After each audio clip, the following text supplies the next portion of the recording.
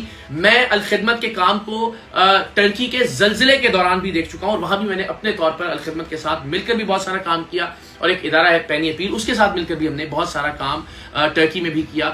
اور الخدمت کے حوالے سے میری اور پورے پاکستان کی یہ رائے ہے کہ اس میں کوئی شک نہیں ہے کہ انسانیت کے حوالے سے پاکستان کی ایک نمائندہ تنظیم ہے جس نے ٹرکی میں ریسکیو میں بھی بہت کام کیا, اور یہاں غزہ میں بھی آفیشیلی جو ایجپشن ریڈ کریسنٹ ہے اس کے ذریعے جو امداد پہنچائی جا رہی ہے غزہ میں, اور ایئر ڈراپ بھی کی الخدمت نے وہاں کی لوکل پارٹنر آرگنائزیشنز کے ذریعے اپنی امداد غزہ کے متاثرین کے لیے. تو ہم نے اس پر تفصیل سے بات کی. ظاہر ہم سب کے دل بہت اس وقت تکلیف میں ہے غزہ کی صورتحال کے حوالے سے, اس پر کچھ اگر آپ بتائیے کہ وہاں کس طرح سے کام ہو رہا ہے, کیا ضرورت ہے. اس وقت وہاں پہ 3,50,000 چھوٹے بچے ہیں جو میل نیوٹریشن کا شکار ہیں. اللہ اکبر.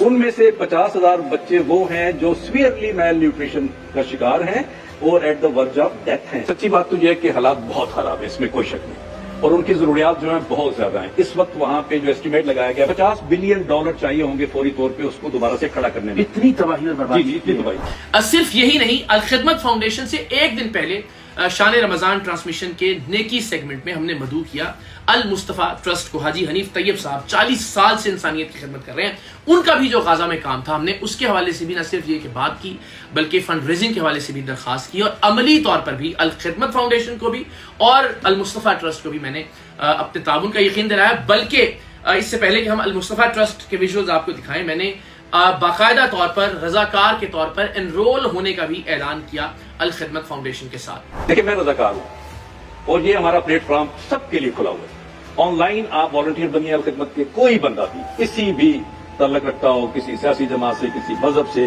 اوپن ہے, ہم آ سکتے ہیں. ہمارے والنٹیئر بنیے, ہمارے ساتھ ہاتھ میں ہاتھ ملائیے. والنٹیئر ہی نہیں بنے انشاءاللہ آپ آگے بڑھ کے آپ آفس بیرر بھی بنیں گے, اور آپ انشاءاللہ آپ کی ٹیم میں ایک رضاکار کا اور اضافہ ہو گیا. میں تو حاضر رہتا ہوں, ہم سب انشاءاللہ رضاکارانہ طور پر اس میں ضرور سماعت کرنا چاہتے ہیں. تو جناب اس سے پہلے المصطفیٰ ٹرسٹ کے جو سربراہ ہیں حاجی حنیف طیب صاحب اور ان کے صاحبزادے جو غزہ کے حوالے سے بالخصوص کام کر رہے تھے, ہم نے غزہ کی صورتحال پر نہ صرف بات کی, چونکہ اب وہاں عملی طور پر مدد کی ضرورت ہے. صرف باتوں سے, صرف مذمت کرنے سے بات حل نہیں ہوگی. وہاں پر اب چونکہ اب سیز فائر کے بعد اللہ کرے کہ یہ سلسلہ اگر جاری رہتا ہے تو وہاں بحالی کا کام کرنے کی ضرورت ہے, جس کے لیے $50 ارب ایسٹیمیٹ کیا گیا ہے انیشلی. تو ہم نے ان دونوں اداروں کے ساتھ اس پر بھی بات کی. غزہ کے حوالے سے کیا کیا جا سکتا ہے, اور جو لوگ دیکھ رہے ہیں اگر آپ پلیز ان کو تھوڑا سا کچھ موٹیویٹ بھی کریں.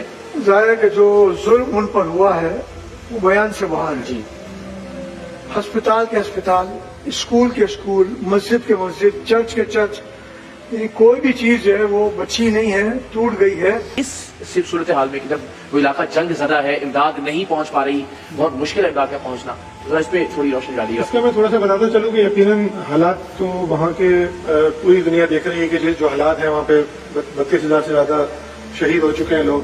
جہاں پہ ضرورت ہے, جہاں پہ خیمہ بستیاں لگی ہوئی ہیں, یہاں پہ شیلٹر ہاؤسز بنے ہوئے ہیں, وہاں پہ چاہے میڈیکل کی ایڈ ہو, چاہے ان کی روزانہ کا خوراک کا ایک بہت بڑا مسئلہ ہے. کھانا جب پک کے بستی میں پہنچتا ہے, خیمہ بستی کے اندر, تو کتنا رش وہاں پہ لگ جاتا ہے. چھوٹے چھوٹے بچے برتن لے کے اور کھانا لے رہے ہوتے ہیں. تو ہم کوشش یہ کر رہے ہیں کہ پکے پکائے جو چیزیں ہوتی ہیں, ٹن پیک میں آپ کو جو تیار بالکل فوڈ مل جاتا ہے ٹن پیک کی صورت میں, وہ ہم اس کے باکسز بنا کے لوگوں کو ڈیلیور کر رہے ہیں. صرف یہی نہیں, صرف رمضان ٹرانسمیشن میں نہیں, اس سے پہلے بھی ہم نے 4 گھنٹے کی ایک ٹیلی تھون کا اہتمام کیا برطانیہ, USA اور یورپ کے ناظرین کے لیے ARY نیوز کے پلیٹ فارم سے. اور اس میں ہم نے پینی اپیل, جس کا ایک MOU آلریڈی سائنڈ ہے ایجپشن ریڈ کریسنٹ کے ساتھ, وہ بھی اپنی امداد ایجپشن ریڈ کریسنٹ کے ساتھ رفح کراسنگ کے ذریعے غزہ میں پہنچا رہے ہیں. ان کے لیے ہم نے 4 گھنٹے کی ایک ٹیلی تھون جو کہ یہاں تقریباً رات 1 بجے سے پاکستانی وقت کے مطابق صبح 4 بجے تک تھی، اس کا بھی ہم نے اہتمام کیا. اور ایسی بہت ساری ایفرٹس جو کہ عملی طور پر خود بھی جو کر سکتے ہیں دامے در میں سخنے وہ بھی کر رہے ہیں، لوگوں کو بھی موٹیویٹ کر رہے ہیں کہ وہ آئیں اور عملی طور پر لوگوں کی امداد وہاں بچوں کے لیے، وہاں فیملیز کے لیے، وہاں جو گھر تباہ و برباد ہو چکے ہیں وہاں صحت کے انفراسٹرکچر کے لیے، پانی کی فراہمی کے لیے، ادویات کی فراہمی کے لیے، خوراک کی فراہمی کے لیے اپنا رول عملی طور پر ادا کریں. وہ الحمدللہ ہم کر رہے ہیں اور آئندہ بھی کرتے رہیں گے. آپ سب سے دعا ہے کہ آپ میرے لیے اور وہ تمام لوگ جو اس وقت گراؤنڈ پر کام کر رہے ہیں، وہ تمام آرگنائزیشنز جو گراؤنڈ پر کام کر رہے ہیں، ان کے لیے دعا ضرور کیجیے گا. اللہ تعالیٰ آپ سب کا بھی حامی و ناصر ہو. آپ سب بھی اپنے جذبات کا یوں اظہار کرتے رہیے، آواز بلند کرتے رہیے. ہم بھی انشاءاللہ العزیز اپنے حصے کی آواز بھی بلند کریں گے اور ساتھ ہی ساتھ اپنے حصے کا عملی کردار بھی ادا کریں گے. اور بالخصوص میں نے پھر یہ بات دہرانے کو ضروری سمجھا ہے کہ حق خطیب صاحب کے حوالے سے جو بھی میری یوٹیوب کی آمدن ہے وہ تمام کی تمام آمدن غزہ کے متاثرین کے لیے، اور جو فیس بک سے انکم ہوگی وہ یہاں پاکستانی جو این جی اوز ہیں جو ہیلتھ پر کام کر رہی ہیں، جو تعلیم پر کام کر رہی ہیں، وہ انشاءاللہ ان میں تقسیم کر دی جائیں گی مختلف آرگنائزیشنز کے اندر. آپ دعا کیجیے گا کہ پروردگار جلد سے جلد اس فتنے کا خاتمہ کرے، اور یہ بھی دعا کیجیے گا کہ اللہ کی ذات مجھے استقامت عطا کرے.